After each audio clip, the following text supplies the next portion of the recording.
I've got Kira in the studio. Kira lives in Plettenberg Bay on the south coast of South Africa. Joined Real Meal a while back and lost 16 kilograms and 13 centimeters. Kira is here to tell us how that all went down. Kira, welcome. Thank you. Hi, Jonno. It's nice and it's great to be here. Cool. Awesome. Thanks so much for joining us.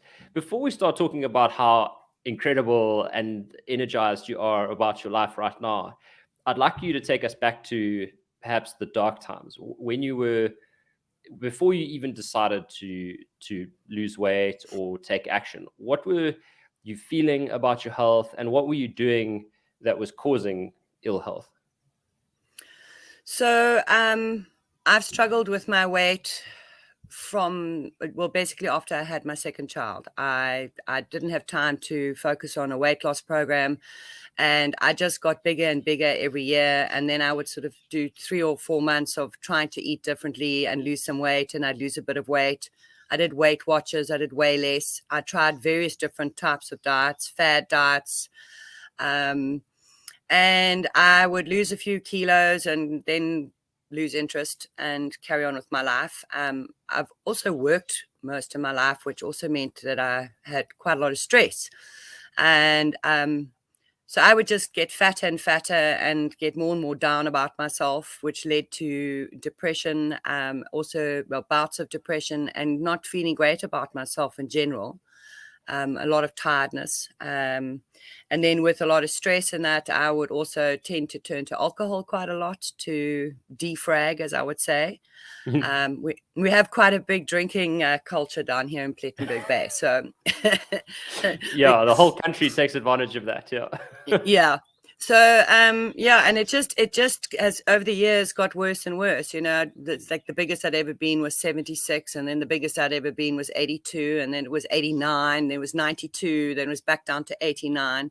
And I really, really felt completely fed up. It didn't matter whether I was walking, doing extra exercise. If I wasn't starving myself to death, or like doing HCG, which is an orange and an apple and a dry piece of chicken, there was no movement in weight loss whatsoever. HCG. That sounds terrible. Homeopathic drops that you take 3 times a day, and then you can only eat certain foods, no fat, basically very little of anything. So sure. I had a lot of success with it, but the minute I stopped, the weight just piled back on, obviously, because the body's gone into starvation mode and just wants to pack it all back in. Yeah, it doesn't sound sustainable. I mean, imagine telling someone this is life now. This is the dry chicken you'll eat forever. Dreadful. That's rough. That's so rough. So you said you went over 90, and then what was the heaviest you got to? 92. 92. Okay. Now you're 92 kilos, and you said you're suffering from a bit of depression and kind of down and out. What was it that made you decide to change your ways, change your behavior? Well, I think the real cross point for me was I realized just before we went into lockdown that my health was starting to suffer quite badly. I had been to the doctor and had discovered that I had an incredibly inflamed bowel. I was suffering from terrible indigestion all the time. I couldn't sleep at night. I was having hot flushes. She sent me for a battery of blood tests, and it came up my hormones were out of whack, but it wasn't a premenopausal thing. Just they weren't right. And then obviously high inflammation. At that point, she sort of said she wanted to start looking at taking some ovaries out, and I bulked backwards. We went into lockdown. Wow. And I was like, you have to get healthy. You have to do something. I did lose some weight during lockdown. Unbelievably, but probably because I started eating more regularly. And then I got COVID last year in 2021. And after having recovered, I still had a lot of stomach issues. And I went to the doctor, and he put me onto a permanent antacid, something like Nexium. And I was on those every day. but I was still suffering from this gnawing feeling in my stomach. I knew I wasn't well, and every day I'd get up and I just didn't feel great. So of course, then I started to stress about my health. And as I said in my testimonial, I was driving to work the one day and I thought, if I have to feel like this for the rest of my life, I actually don't want to carry on. I just felt terrible. There must be something. And that's when I bumped into my friend Lee, and she had completely changed shape. I thought I wanted to say to her, have you had surgery? I really couldn't believe the change in her body. And she said, no, she's doing Real Meal Revolution.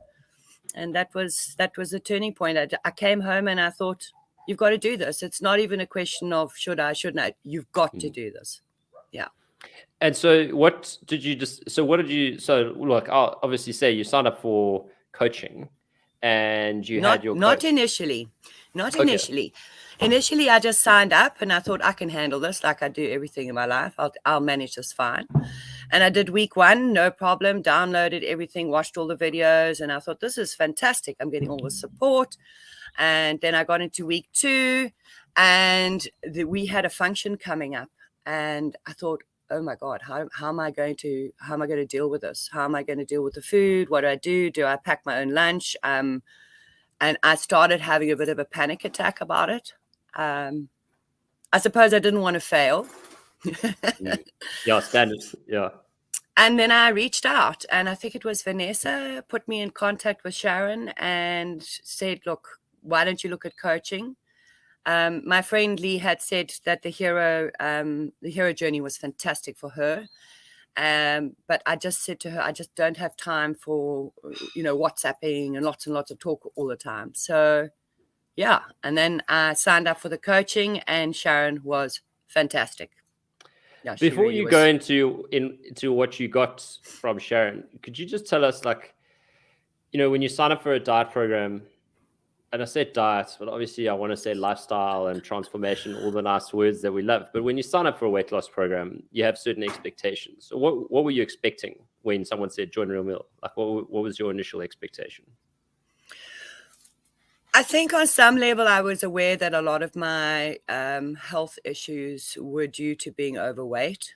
I'm also a smoker, which is the next goal for me one at a time. To get rid of. Yes, one at a time. So I thought, let's address the weight to start off with, also because I was having digestive issues. So I would say that was so my main thing was to lose weight. That was what I was expecting. Yeah. And then you signed up, and you told us what happened, and you joined with Sharon. And then how did that change? How did that differ from your expectation? Well, the first thing that surprised me, I lost quite a bit in the first 2 weeks. I think I lost about 3.5, 4 kilos, which was amazing. It was a lot of water. And that feeling of being in my insides being pressurized went away. My stomach regulated. I wasn't having cramps anymore. And I really noticed that first. I was like, wow, this is amazing. I haven't taken, I'm taking my antacids, but I'm forgetting them every odd day. And then not sort of getting halfway through the day and thinking, oh, I need my pill. So that was the first thing I noticed, the sort of loss of water, retention, and then that sort of full feeling, that pressurized feeling around my organs. And then once I started with Sharon, just working the program, it just got easier and easier. I was enjoying the food. I was enjoying the whole process, all the videos, that were coming through. And Sharon was amazing at getting me what she felt I needed to listen to. And then also, obviously, the program itself, going on weekly, doing it every single week, making the time. And the part that was really significant for me as well was that I was starting to make time for myself, which I probably haven't done in 10 years. And I was achieving every week. I was coming down, not as fast as I could have, but I wasn't down about that. I was just like, let's just keep going. You're feeling better every single day. You're feeling better. And eventually after 6 months, I reached my goal weight. I would still like to drop a little bit more, but just a little bit. Obviously, how much is enough? Just a little bit more. Just a little bit more, yeah. Now there's just a few tiny little bits that need to still go, but other than that, I mean, the results have astounded me. That's all I can say. They really have astounded me. Now, you said that you're a career woman and you have a busy life, and I think one of the things that terrifies people is that they have to do all this stuff. How did you make it work with your busy schedule? Planning. I would print out my menus on the Saturday for the next week, and then go and do my shopping. And I would have everything in the house that I needed for the whole week, because I also live out of town. I don't actually live in Plet. I live out in the mountains. So coming home and discovering that I'd run out of cream, or that I didn't have cheddar cheese or whatever, would have been a stress factor for me. So I just made sure I had everything. And I think that one of the recipe weekly planners was make enough the night before for the next day. Yeah. I still do that as much as possible, because I don't have to think about food then. I get up in the morning, my lunch is packed. I also do intermittent fasting. So I do the 16-8. So I get up in the morning, my lunch is packed, take it up.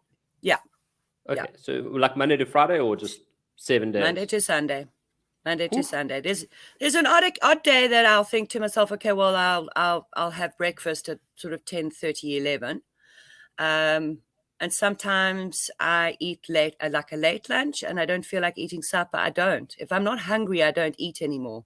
I don't eat to keep myself busy. I don't.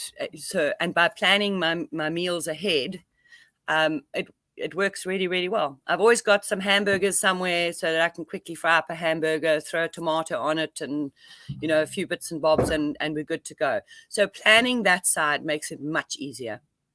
Now, you said that in your written testimonial, if you're watching this, the testimonials in the link in the comments, you said that you got to learn what your body needs. And it sounds like one of the things you learned was to trust real hunger and not trust fake hunger. Could you talk about that for a bit? So I spoke earlier about that gnawing feeling in my stomach. I think that made me eat more, because I think, well, it feels very much like I'm starving. So I would eat and it would get worse. And then so I'd eat more. So I was kind of picking food all day long. And there was a time where I believed that by eating 6 small meals during the day, I would keep my blood sugar level. I'm sure I did, high sugar. But so I was eating way too much. Now that I don't have that anymore, I find that I don't get hungry like I used to. And funny enough, also, right the way through my life, I very seldom feel like eating breakfast. But, you have to eat breakfast. You can't go to work on an empty stomach, all that rubbish. So I would force myself to eat something in the morning. And now that I'm doing the intermittent fasting, I generally, somewhere around sort of between 12 and 2, I'll suddenly think, I'm hungry.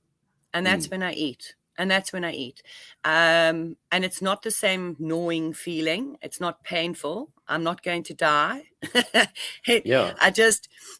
And the food is there. So I don't even have to think, I've got to find a shop, because one of the biggest stresses, of course, is you can't do takeaway.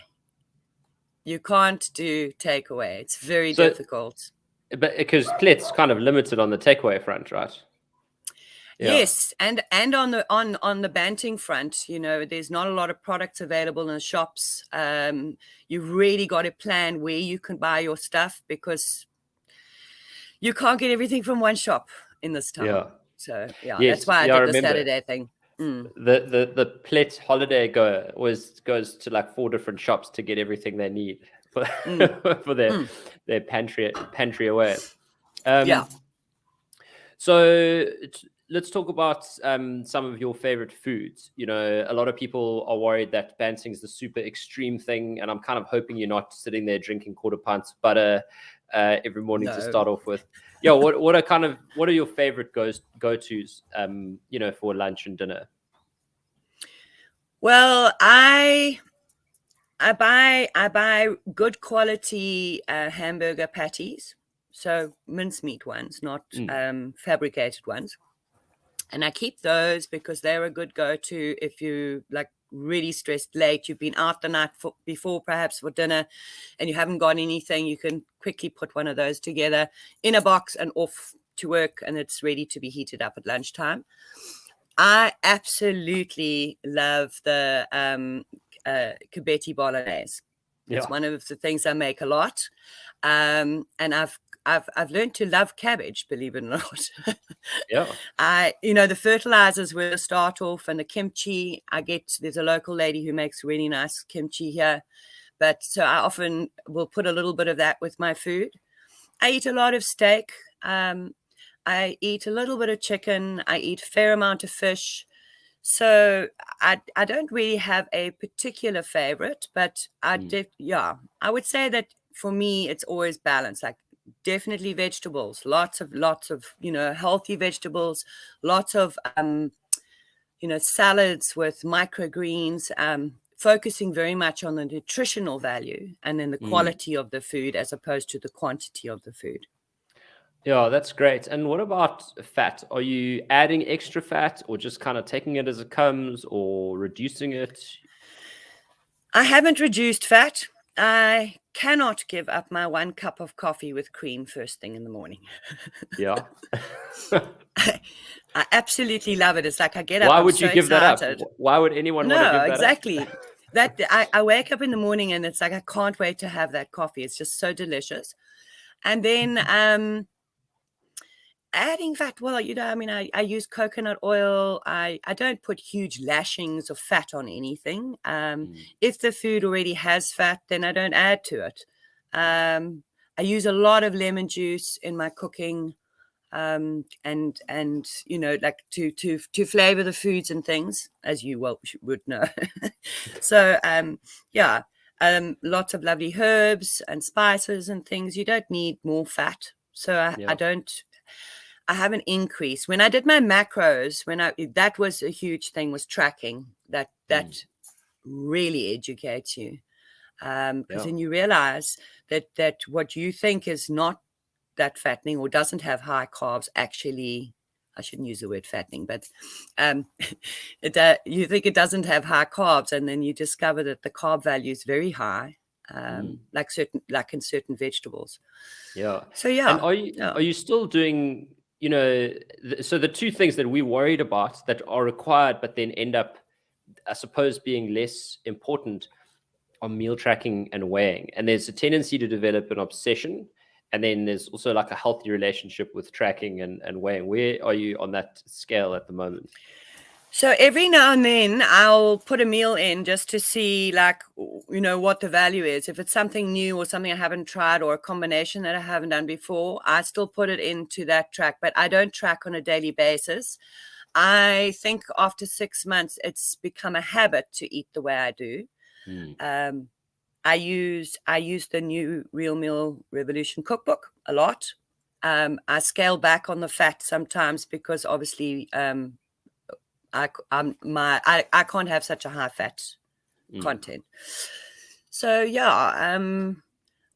I'm very comfortable with the way it's running. I've been right the way through the December holidays. I've just spent 10 days in tofu. I did have a couple of pina coladas because it's coconut milk.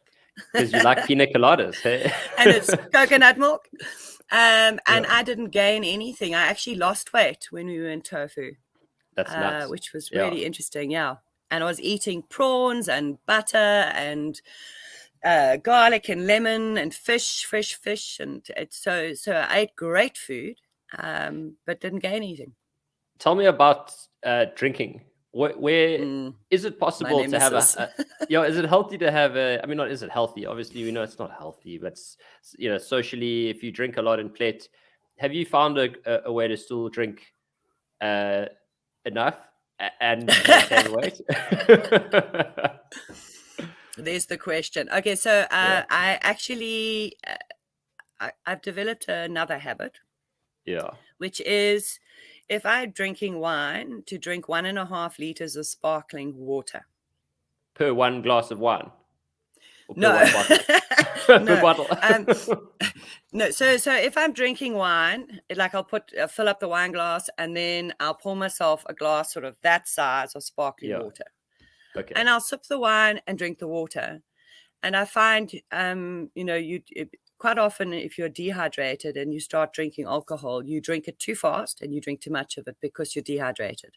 So by keeping myself hydrated, I don't have this like I need to chug some more. So that has definitely cut it down. And also then people don't really notice that you're not having as much drink as they are. That it's like, have a drink. You've got your glass of wine, you monitor that nobody's filling it up, and you drink your sparkling water. And amazingly, whenever I did have lots of sparkling water or just normal water, the weight would drop within a day or two again by a kilo, because your water is so important on this. Yeah, the alcohol is a weird one. So I think if you're able to be under the influence and not lose control of your eating, you can still make it work. I know that my wife, Kate, loves Sauvignon Blanc. Sometimes maybe more than what her liver would like. But she lost 25 kilos, without like slowing down on drinking. She's not like a boozer, but like she knows how to have like a girl's dinner and a great time. And so, I hear about cases like this all the time. And so a lot of people join and they feel like, they must obey all like moral codes and become, almost like it's like AA, and it's totally not. You can make it work, and it sounds like you've done that too. Yeah, I have. I mean, there's been times where I might have drunk too much, but it definitely slows the weight loss down, but it doesn't stop it. It doesn't stop it. So I know that's not what it was like. Yay, get the bottle of wine out, but no. Well, I mean, when the Real Meal original came out, we had the green list, and the first green list had red wine on it. Red wine, white wine, and so I think it had champagne, white wine, and red wine. It might have even had light beer, but I don't think it did. And I remember people, and also the name of the list was eat, instead of now it's eat your fill. So in other words, like eat to hunger. And originally it was like eat as much as you like or eat as much as you can. One of the two. People were thinking like, let's see how much wine I can drink. Anyway, so that's amazing. Okay, and now tell me about life now. So you've come out of that dark place, assuming you've lost the weight, you're feeling thinner and lighter. What else is great? Well, I've got more energy. My focus and concentration is so much better. I sleep between 6 and 7 hours a night. I find that's more than enough. I don't need more sleep than that. I don't get tired mid-afternoon. I used to get these terrible kind of like, I need to crawl under my table at work and go to sleep for 10 minutes. But I really used to drag myself through the last part of the day. I don't have that anymore. It's like very consistent, my energy and clarity of thought. I recently did blood tests again, and miraculously, my hormones have leveled out. My vitamin D deficiency